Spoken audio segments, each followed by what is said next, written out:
South Korean President Moon Jae-in clarified his stance on THAAD and North Korea policies through an interview with CBS. This comes ahead of a planned Seoul-Washington summit and amid rising questions over where South Korea stands on deploying the U.S. missile defense system. Hwang Ho-jun has the latest from the top office. Leading up to his first overseas trip on the job and his first bilateral summit with his U.S. counterpart, President Moon spoke with a couple of U.S. media outlets to make his position and his policies crystal clear. In an interview with the Washington Post, President Moon stressed that his new administration has not made any changes to the previous government's decision to deploy the U.S. anti-ballistic missile system, but he said the environmental impact assessment must take place as part of due process.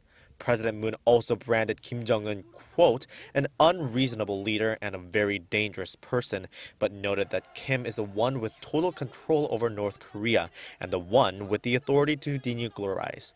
President Moon had also sat down with CBS This Morning co-host Norah O'Donnell for an interview as well, which aired Tuesday morning local time.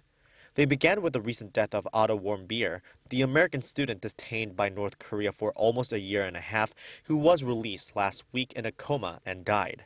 President Moon strongly condemned the North, saying the rogue state bears heavy responsibility for the 22-year-old's death, and urged Pyongyang to release the other South Korean and U.S. citizens held there.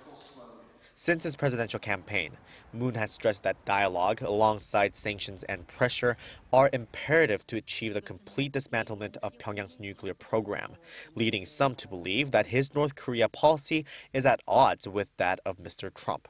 Moon rejected the idea, saying, quote, I have never mentioned a dialogue with no preconditions whatsoever. First come North Korea's nuclear and missile freeze, and then, as a second phase, South Korea will aim for the complete dismantlement of North Korea's nuclear program.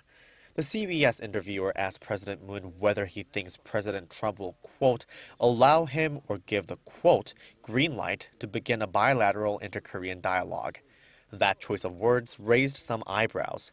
Responding to a reporter on Wednesday, Kwon Hyuk-ki, the director of the Presidential Press Center, said that while it may be necessary to consult with the U.S., Seoul does not need America's permission to resume dialogue with Pyongyang. Observers interpret the president's appearances in U.S. media as a way to set the agenda and send a clear message to his U.S. counterpart ahead of their first two-day summit meeting in Washington next week. Hwang Ho-jun, Arirang News.